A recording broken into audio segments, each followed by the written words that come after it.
Left in survival mode while I provided for our family, my girlfriend reconnected with her personal trainer her previous fling while I was on a break. I found messages where she said, "I have 3 guys now," and confronted her. Is this worth leaving my family over? I am currently in a 6-year relationship. I am 26 years old and male, she is 25 years old and female. We have a 4-year-old child and are on the verge of moving into our own home. Currently, we live at my mother's house. I need different unbiased opinions so that I can possibly view the situation from her perspective. 2 years into the relationship, we had a baby which I did not consent to. She decided to stop taking birth control without discussing it with me, and I did not anticipate that she would disrespect my opinion. By this time, our child was 2 years old. In those 4 years, I was the primary provider, contributing around 90% of our income. However, after 2 years, things started to sour for me. My job began to have delays in payments, and I fell behind by about $15,000 within 3 months. My girlfriend had to work harder and more hours. Fortunately, during that time, she started earning more money. She worked, resumed her gym routine, styled her hair, and bought new clothes, while I was awake for 20 hours a day trying to earn a living essentially in survival mode. I was glad that she was finally able to do these things for herself. My job stopped paying in June, and around January she began to take more care of herself, going to the gym with her best friend. She even mentioned having a personal trainer. In the following months, I noticed her going to the gym more frequently and taking care of her appearance, which she had not done for me during those 4 years. I thought my girlfriend was starting to rediscover herself. We fought more often, and around April I decided to end things as it became too draining for me. I was still in survival mode. Well, we reconciled after 2 to 3 months. The next year, around April, I thought I should check her phone. Though I had always trusted her, I occasionally looked to see if anything was amiss. I noticed a few new acquaintances in her Snapchat account. When I checked her Instagram direct messages, I saw a name I did not recognize. Upon further investigation, I found that the individual was blocked. As I quickly scrolled to the top, I discovered that it was her personal trainer. Apparently, around the time we began fighting often, there had been sexual communication through Instagram direct messages, although nothing physical occurred. I realized that he was likely the reason she started feeling good about herself again. That night, I took the time to collect my thoughts and searched through her best friend's chat. There, I found a message from my girlfriend stating that she now had 3 guys. I started to become anxious, trying to figure out who the third person might be. The date on the chat was from the period when we broke up in April. Upon reviewing the Instagram messages, I noticed that she was virtually inviting him to engage sexually, although his approach was rather weak. The next day, I confronted her about this individual, asking how she could be on a break with me yet still invite her personal trainer to go on vacation with her. She seemed to turn pale. I informed her that I had seen everything and she claimed it was nothing anymore.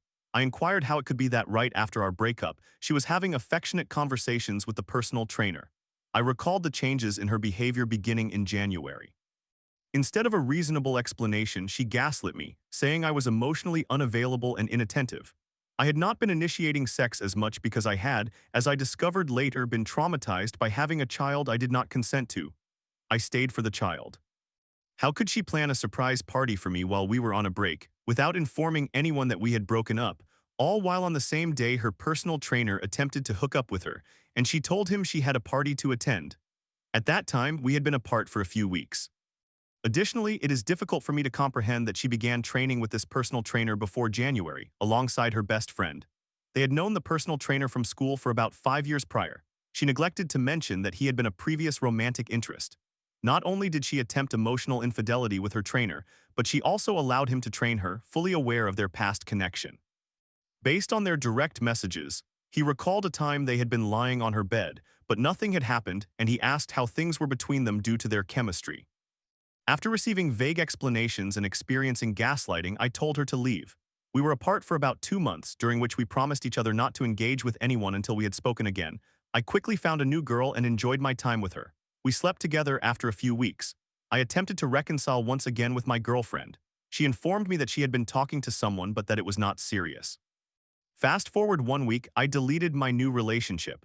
When I checked her phone, I noticed that her fling had removed her from Snapchat, but she did not return the gesture. I suspect he was upset about her leaving him confused, just as she had done with her personal trainer. In summary, while I faced difficulties in providing for my family and redirected my energy and focus towards earning more money, my girlfriend and the mother of my child began emotionally cheating with her personal trainer. She also never informed me that he had been a previous romantic interest while she was training with him. I uncovered all of this a year after we reconciled. My specific questions are as follows, although I have more inquiries. 1. Why did she accept training from her previous romantic interest? She claims it was nothing significant, stating they only laid in bed once. Should I cut ties with her best friend who was aware of everything throughout this situation? 2. Why did she not delete the chat from Instagram direct messages but only block the personal trainer? She never explained why she ghosted him, so it seems to me she is keeping backup options. I found the number in her phone as well, but I am confident there was no contact. She told me she never deletes anything, which I feel is a blatant lie. 3. The same situation occurred with her new romantic interest when we broke up due to the personal trainer. After noticing that she still had him as a friend, he unfriended her. From their conversations, it seemed he was also left in a state of confusion. Is this a strategy to keep them as backup options? Story 2. My mother left my dad for my cousin, a convicted pedophile just out of prison. I want to take things slow, she said, yet vanished to his house without a word. Now, after months of deception, she's living with him, cutting us out completely. What happened to family loyalty? So I am about to share a troubling story. My cousin, who is 42 years old, was released from prison 3 weeks ago after serving 13 years for child molestation. To provide context for the rest of the story, I am 20 years old and my boyfriend, who is 26, and I live right next to my cousin who has just been released from jail. We are renting a small home from his parents. Well, my mother had not visited me much before my cousin's release, but once he was out, she began coming over every weekend with her hair and makeup done, which I found unusual. She always seemed flirtatious, but I did not want to mention anything to my father yet as I was uncertain about the situation. She has cheated in the past. One day, while we were all playing cards, my father started texting me, asking if my mother was alone with this particular cousin. At that moment, she was not, so I responded with no. The following weekend, I received a phone call that woke me from my sleep. It was my father asking if I knew that my mother had been involved with my cousin. I was shocked because I believed my mother would never cheat again after everything she had put us through over the years. I had college classes that day, but before heading to school, I visited my father's house to confront my mother about the situation. She claimed there was nothing going on and insisted they were just friends. My father told her she needed to find another place to stay and took her phone, which he pays for. To provide additional context, my parents have been together for 22 years, and out of those 22 years, my mother has worked for only 3 of them.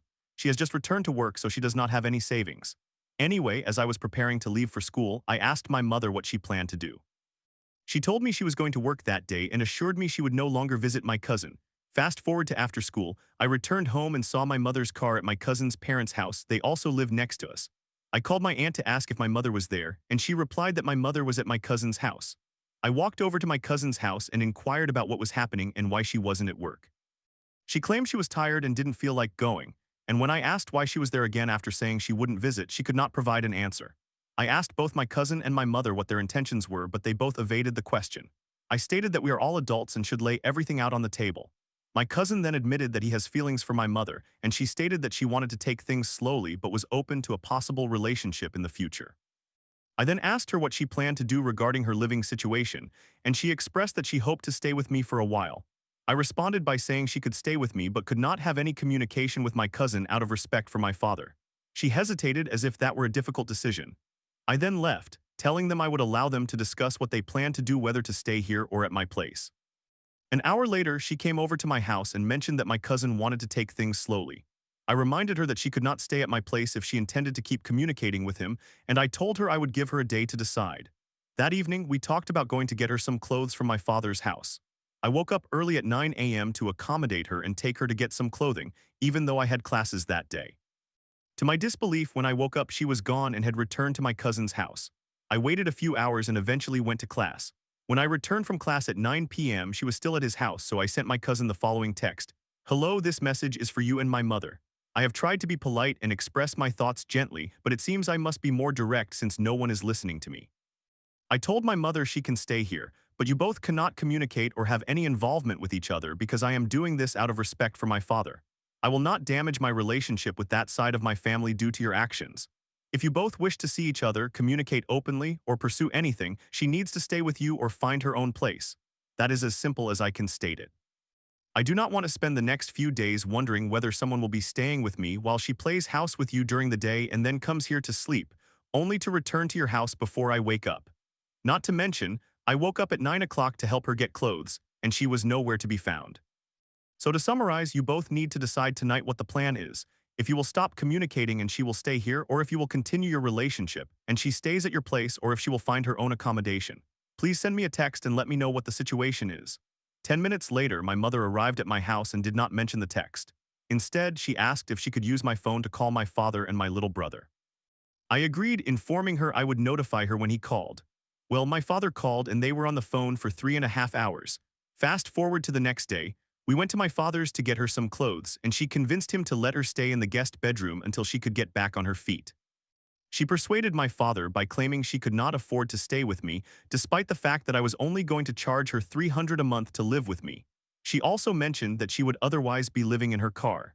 She stayed with my father for 2 days, and apparently they slept together and planned to try to work things out. However, I discovered in my deleted messages that while my mother was on the phone with my brother and father that night, she was texting my cousin from my phone the entire time, expressing how much she wanted to be with him and confessing her feelings, etc. All the while, she was telling my father there were no feelings between them and that she did not want to be with my cousin. She also acquired a new phone and was texting my cousin constantly while staying at my father's house. When my dad inquired about having her new number, she said no, explaining that the only people she had given it to were her cousin and a friend at work. My father then told her to leave and they would not be resolving their issues. She is now living with my cousin and has not spoken to me or my brother in a week and a half. I no longer think I will communicate with my mother, as I feel she has been using and deceiving me throughout this whole ordeal. I also informed her that if she chose to live with my cousin, there would be no communication between us afterward. So, I believe she has prioritized this man she has only been involved with for 3 weeks over her own children. What are your thoughts on this? Story 3. My wife claimed we were growing apart, then dropped hints of a secret rendezvous. I swear I never did anything wrong, she insisted, but I found texts that screamed otherwise. Now, after family vacations and romantic dinners, I can't shake the suspicion that's eating me alive. Can I trust her again? Hello everyone, I apologize in advance. I am not a native English speaker. I have been married to my beautiful wife for about 4.5 years now. We have 2 boys who just turned 3 and 2. Since we are both working full-time and have small children, our sexual life has dwindled to once a week. I have a high libido but never pressure my wife to do anything. I pick up the kids from daycare, I cook, I clean, I give the kids baths, I change their diapers, and I take them to their appointments. I do a lot. We have always had our routine. We go to sleep early around 9:00 to 9:30 p.m. She would go out with her girlfriends maybe a couple of times a month. She would come home early, nothing excessive and nothing suspicious. I completely trusted my wife. Earlier this year in April, she told me she felt like we were growing apart and that she did not feel like having sex anymore. She said we could just live together but without sex because she did not want to force herself into anything. I had no idea what had happened because we were good. There were no arguments or anything. Literally the same day, everything returned to normal. We had some intimate moments and a nice dinner as if nothing had happened. 2 months later, on May 22, she randomly started asking me about the small gated community in the southern part of our city. It is essentially an area by the beach populated mostly by middle-class older people. She sent me a screenshot indicating that she and one of her girlfriends, let's call her Girl A, were discussing meeting up there, and that Girl A also has a female cousin in that area. That girl lives 10 minutes away from there. She went to hang out there. We had each other's locations, so I saw they were at the restaurant and I did not pay it much mind. Days later, she sent me a photo of her breasts. She almost never does that. When I saved the picture, I noticed it was taken 3 days before that late night in our bathroom. On June 2, she went to meet up with another friend she had not seen in months. A couple of hours later, she told me the place closed early and that she decided to catch up with Girl A and that girl's cousin in the gated community again. They were at the beach. Almost 2 weeks later, on a Friday morning, she was shaving her private parts. That night, she went out and started sending me screenshots saying how Girl A had problems with her husband and that my wife had to go to that gated community to wait at the cousin's house. It was 10 o'clock. Maybe 30 minutes later, I texted her and she responded right away saying she was still waiting for a friend. We exchanged a few texts and she responded immediately. I fell asleep and at 11:30 p.m. I woke up and saw that she was still at that house, so I texted, "What is going on? What are you still doing over there?" She said it was a long story, that Girl A showed up and then went back home and blah blah blah. She told me she called an Uber to go home. Literally 5 minutes after I texted her, she was already on her way back home. 3 days later, I came home after work, cooked a meal for my family, she ate, and then she fell asleep. I checked her phone and there was a guy. He was muted and the conversation with him was deleted except for the last 2 messages, one from my wife saying, "You crazy? I'm not going anywhere, my husband just cooked food," and a picture of my meal. And him, "That looks good." He was sharing his location with my wife, and he was in the same neighborhood where she used to hang out, literally in one of those houses where she was on Friday. I woke her up and confronted her and she got scared at first and started making up excuses. Then she said she was walking to the cousin's house and that there was a male neighbor standing next door looking at her, and that he got her phone number from that cousin and they had only been talking for one day. She swore on the lives of our children that she never did anything wrong, that she wanted me to trust her, and that our marriage meant so much to her and blah blah blah. She blocked him right away and said she would never talk to him again or get close to that area, etc. I saved his number and texted him, saying, I am this girl's husband and I see what is going on, and invited him to meet me, especially since I could see his location on my wife's phone, but he blocked my number. You can call me stupid, but I believed all that nonsense. A couple of weeks later, I was still trying to process everything, so I went back on her phone. The guy was still blocked. I looked at the conversation with her girlfriend from that night and it just did not make sense to me. After that girl texted my wife about problems at home, my wife went straight to that house without an address or anything. She also called that girl when she was already there, and she started sharing her location with that girl around the same time. How can you just randomly go to someone's house you met only once before at 10 p.m. on a Friday night without an address? I opened the conversation with girl A, claiming she went out with my wife on June 2, and the last time they spoke was in early May. There were no phone calls or anything. The most critical detail is that there were no Uber rides that day. Essentially, someone picked her up from us, drove to that house, and then drove her back home. I have lived with this knowledge for the last 6 months. We went on 2 vacations together. She goes out as she used to before, a couple of times a month. She tries to call me every time she is out to show me who she is with. She stopped talking to that girlfriend and things somewhat returned to normal, but it is just eating me alive. Last week, I decided to talk about what happened and she denied everything and said she could show me Uber rides. I said, okay, show me, and she became furious, starting to scream, okay, let's divorce, let's divorce. I don't want to be with you because you don't trust me. I didn't do anything wrong. That guy is 38 years old and lives with his mother, father, 3 sisters, and nephews in that home. I love my family. I love my children. We have somewhat returned to how we used to be for the past 6 months. Yesterday, she was telling me how we are going to go on another vacation next year and that we will upgrade our wedding rings and how she cannot wait to start 2025 with her family. During those 3 weeks in June, she was still treating me well. She made a reservation at a steakhouse for my birthday in July and invited a bunch of people. She booked us a vacation and paid for it. I truly do not know what to do. I do not trust her anymore. I do not want to do nice things for her anymore. She feels that. I love my children and want them to have both parents. Last week, she asked me if we could close this topic forever and never talk about it again because it makes her feel distant from me. I said, okay, but I think about it every day. I am just wearing myself out. Story 4. My boyfriend confided in a coworker about our sex life, saying, all she does is lay there anyways, so it's a stupid excuse. He claimed I owed him sex after paying for our trip, and now I'm left wondering, is this emotional cheating or am I overreacting? My boyfriend, 26 years old male, and I, 26 years old female, have been dating for approximately 2.5 years. We have been in a long-distance relationship for about a year because I am in graduate school in Kentucky and he moved to Texas for a job. We see each other roughly every 2 months. He has been at this job for about 6 months and seems to genuinely enjoy it.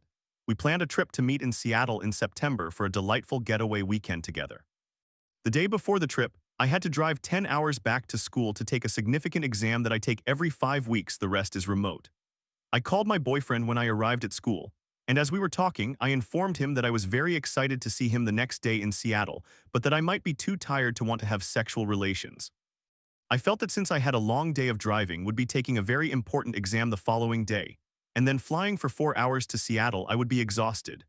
Additionally, airplanes and airports somewhat disturb me, and if I were to engage in sexual activity with my boyfriend, I would likely want to shower first because I would not want to feel unclean, though that could just be my perspective. My boyfriend was disheartened by this and expressed that he was disappointed that I would essentially not want to engage intimately with him. I clarified that I did want to and I was very excited to see him and spend the weekend together, but I did not want him to have the expectation that I would immediately be passionate with him upon landing. I thought I was doing the right thing by providing him a heads up, but I could see that he was upset. In any case, we resolved the issue and the conversation ended positively, or so I believed. The next day, I took my exam and flew to Seattle. Everything went smoothly. I saw my boyfriend and I felt that there was this added pressure to sleep with him, so we became intimate. The following day, everything was wonderful. We spent the day enjoying the city. This is when events took an unexpected turn. After dinner, we returned to the airbnb and I decided to relax in the outdoor hot tub. My boyfriend was inside getting us wine and his phone was outside with me playing music. I took his phone and began taking pictures of the stars because the sky looked beautiful. I happened to see that he received a text from a girl I did not recognize. Feeling curious and having been cheated on in the past, I chose to unlock his phone and read the message. The message was from one of his coworkers. For this story, let's call her G. As a side note, I do not know this coworker, but his contact for her is labeled as name of coworker, name of his company. In any case, G's message to my boyfriend read, "What did you end up telling her?" I scrolled up in their messages for context, and my heart sank. My boyfriend told G about our argument the other day concerning my reluctance to engage in sexual activity with him. Furthermore, he lied about many things. One of the texts he sent her said, "And I'm thinking in the back of my head that all she does is lay there anyway, so it's a foolish excuse that she'll be exhausted." I was devastated. Another message from G to my boyfriend stated, "Not that she owes you sex, but you paid for this whole entire trip." This angered me as it was a blatant lie. My boyfriend and I split this trip exactly 50-50, and in fact, I did the majority of the planning. I couldn't believe that not only was my boyfriend expressing his frustrations to a coworker whom he had never mentioned to me, but they were openly discussing our sex life. I will not add more of the text, but they discussed shower intimacy in detail and how she was surprised I would not want to jump on him the moment I saw him. It was honestly quite repulsive to read. I felt incredibly violated. I confronted my boyfriend about it and he apologized for his comments, but he was primarily focused on the fact that I went through his phone. He could not believe that I invaded his privacy in that way and said, "You weren't supposed to see those messages." He informed me that he and G go on walks at work and that he confides in her when he is struggling to express himself during our arguments. I feel that this is acceptable, but it was the subject of their discussions that upset me profoundly. I am uncertain about what to do. I love my boyfriend, but this situation feels like a profound betrayal. Please help.